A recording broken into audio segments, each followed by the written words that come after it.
Basta sir, ingatan mo lang siya sa bata. Yung sa anak mo. Kailangan talaga tabi mo. Pero wag mo ipagdamot sa kanya, mas maganda nga turuan mo siya para hindi siya ignorante pag nahawakan niya someday, di ba?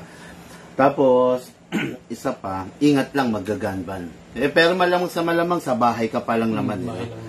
Pero just in case na, during the gun-ban, dadalin mo siya, halimbawa, naglalaro ka na that time, tabi, mo lang, gun bag mo, i-secure mo, pag nasa game site ka na, that's the time na ilalabas mo.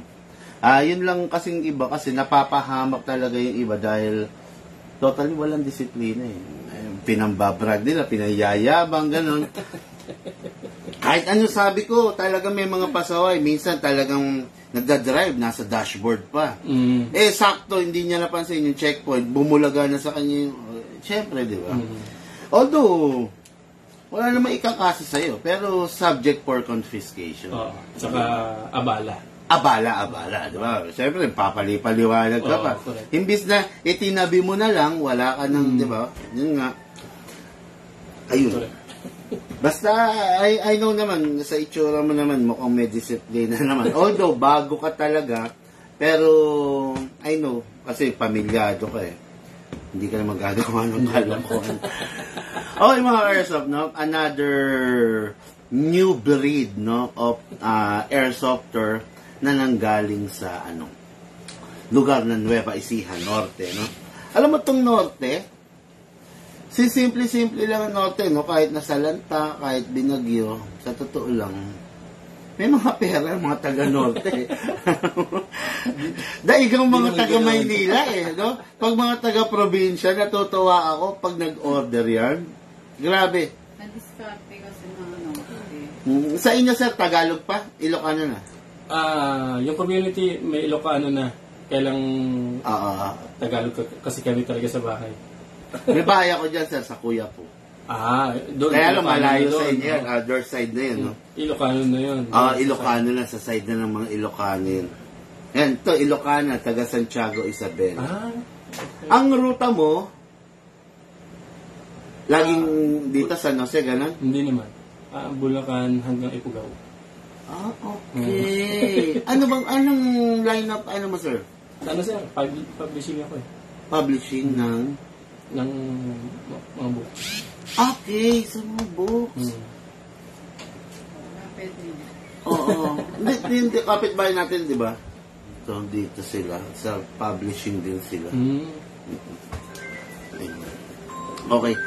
Ngayon pala kaya pala humahataw si sir ngayon kasi syempre back to school na no? Pasukan na lang. Okay, mga ka-airsoft. Good day, mga ka-airsoft. Good day, mga ka-bigman. Okay, no? Thanks God, it's Friday again. No? Okay, ang unit ng ating ka-airsoft na si Sir Archie, okay, ay yung natin, SRC Taiwan, no? Premium unit natin, no? Alam nyo na kung what good and special about this. Kaya nyo nang i-demo to, no? Okay, what good and special about this unit, binigyan ko siyang frame laser. Okay? What good and special about this unit, mga ka-airsoft? Lahat ng klase ng gas pwede sa kanya, di ba?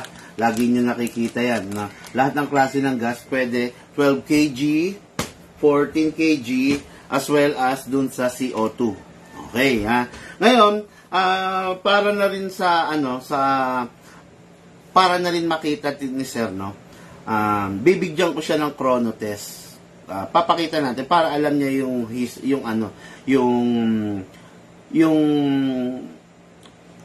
chrono result nung unit nung una, 'di ba? Then after, let's say, halimbawa, after mga 6 months, pwede niya naman dalhin sa atin, then ipapakrono para makita mo kung tama yung pag-maintain mo sa kanya. Ganun naman yun eh.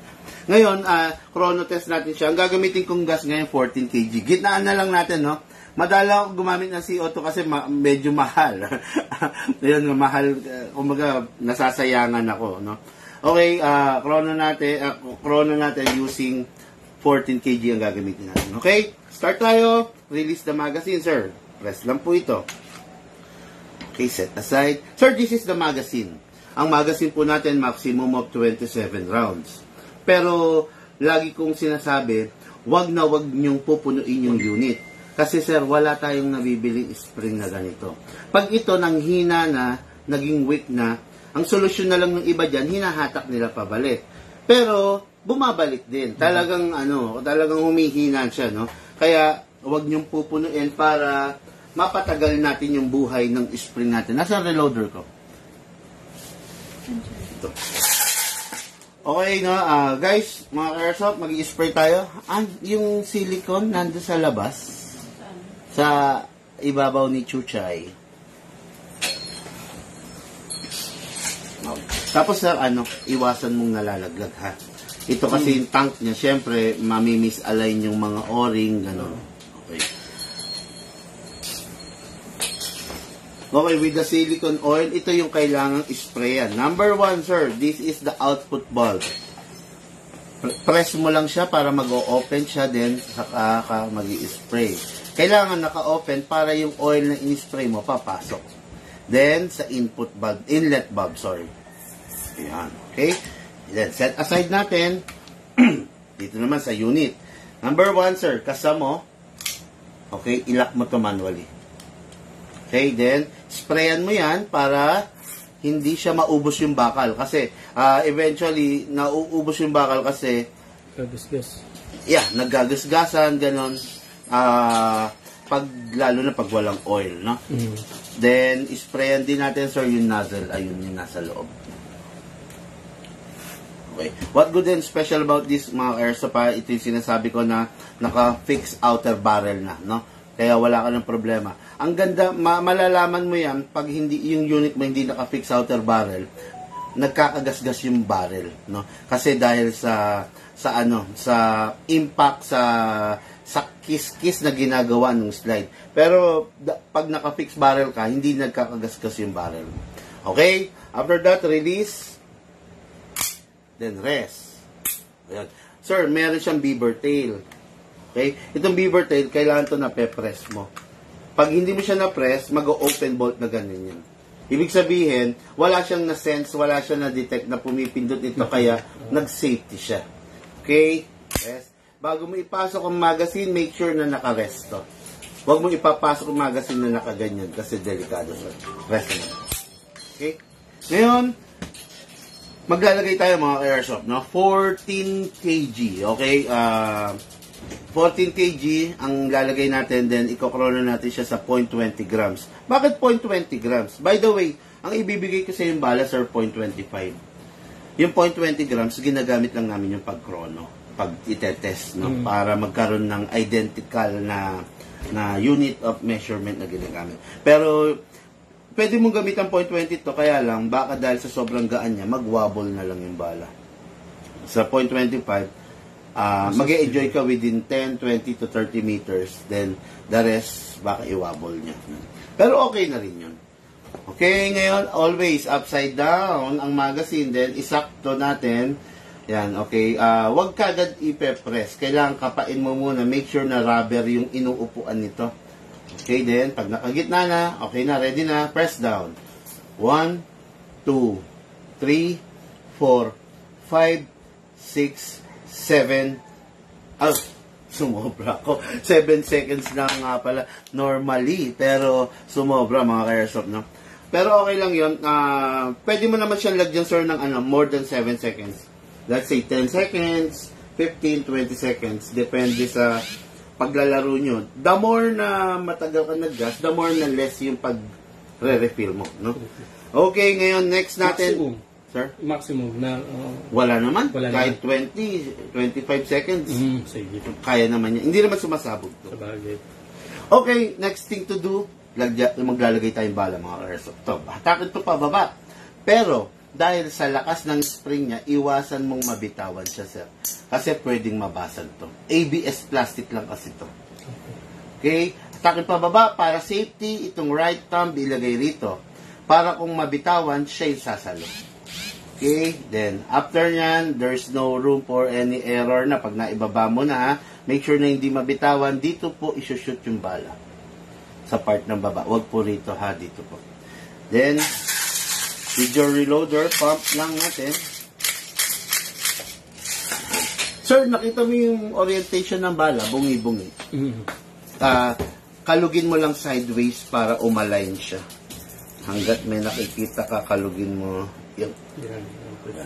Kasi para solid yung bala, marami kang mailagay, di ba? Tapos, para hindi magmi-misfeed sa unit.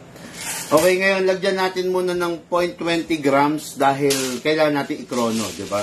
Susukatin natin. Para kayo rin makita rin, oops, sayang ang 0.20. Para makita nyo rin kung gaano kalakas, no? Kung gaano enjoyment ang magagawa sa inyo ng unit. 1, 2, 3, 4. Okay, nilagyan ko for 4 shots. Good for 4 shots, no? Pasok! Okay, tama ba? Kasa, ready to fire, no? Okay, sandali. Chrono natin, syempre, para mag-enjoy ang ating ka-airsoft. At least meron siyang record, no? Okay, first fire. Firing. Wow, walak na naman yung quadro natin. Firing. Lakas. 471. Gamit natin 14 kg, 0.20 grams of BBs. Aray ko. Diba? What more kung ang gagamit tayo ng CO2? Talagang mas malakas siya, no? Second fire. 459. Siguro sumayad. Third. 451. Sumayad. Walang result, zero. No? Okay, no? Ouch! Oh, nakita mo sir, hindi mo pwedeng biruin to, ha? Oo. Negative na siguro, ilang taon na yung anak mo sir? Okay, malakas ng grip nun. Pwede na. I thought, akala ko mga 3, medyo mahirap. Sir, firing muna. Okay? Atras ka, sir. Sir. Sa target natin. Yes, sir. Okay. Sige, sir. Gigiliran naman. Edit naman yan, sir. Sige. Firing. Okay. Yun. Mayabang to si sir, ha? Ayos. Nilihis, nahiya eh. Nahiya si sir. Grabe. Mga airsoft, kung makikita niyo yung target. No? Hindi ko alam kung meron pa eh. Nakaliyabang, nahiya. Hindi, meron pa sir. Sige, sir. Ayabang yun, sir. Talagang grouping suot. Wala. Pumuputok ka ba talaga, sir? Parang malaman kung... Mag-open bolt, sir. Grabe, dami pa ng bala. Yan, okay na. Yan. Yan, open bolt. Wasak. Ganda. Mahusay. Kasi mahusay kaya na-appreciate ko yung tinarget niya. Kasi bihira yung ano eh. Normally, kalat-kalat eh. Pero siya, Maganda yung sight. Hindi, tama nga naman. Maganda yung sight. Tapos may laser pa, no? Actually, i-align ko siya mamaya. I-align ko, no? Then, sir, open bolt kasi wala ng bala. Next thing to do, sir, release the magazine. Okay, then release the slide. Okay, then rest the hammer again by pressing the trigger.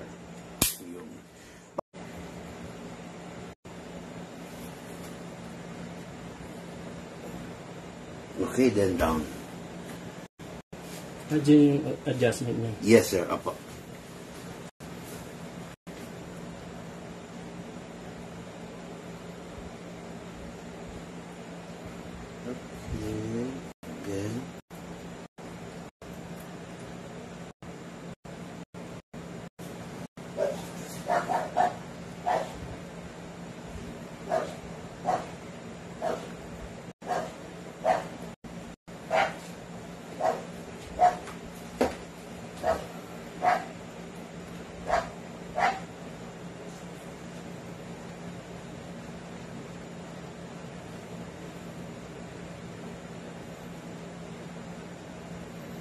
Ano battery niyan? Yung sa relo, sir? Yung sa mga ano natin. Oh. Parang paling yung pagkaka-fix. Oh, yung maluwang naman pala eh.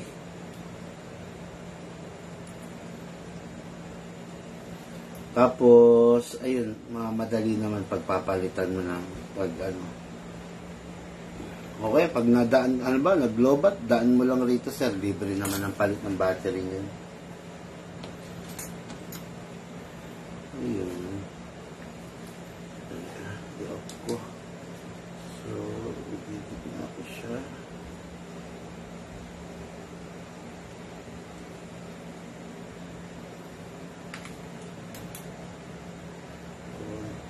Pa.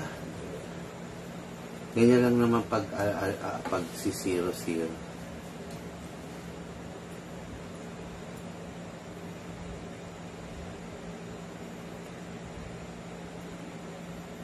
Layo na.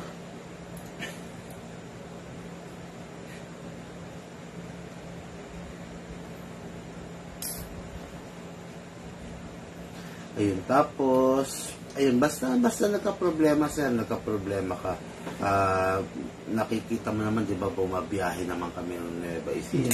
Pwedeng, halimbawa, nagka-problema ka, i-message mo lang kami agad para, kung sakali, madadaanan yung unit, ganun. No? O, shoutout nga pala sa Norte. O, pwede na tayong bumiyahing, Norte ngayon kasi, wala na yung baha, no? Kaya, yun sa mga magpapabok dyan, magpabok na kayo mga ka-airsoft. Going to north na tayo. No? Biyahing norte, pinaplansya na natin.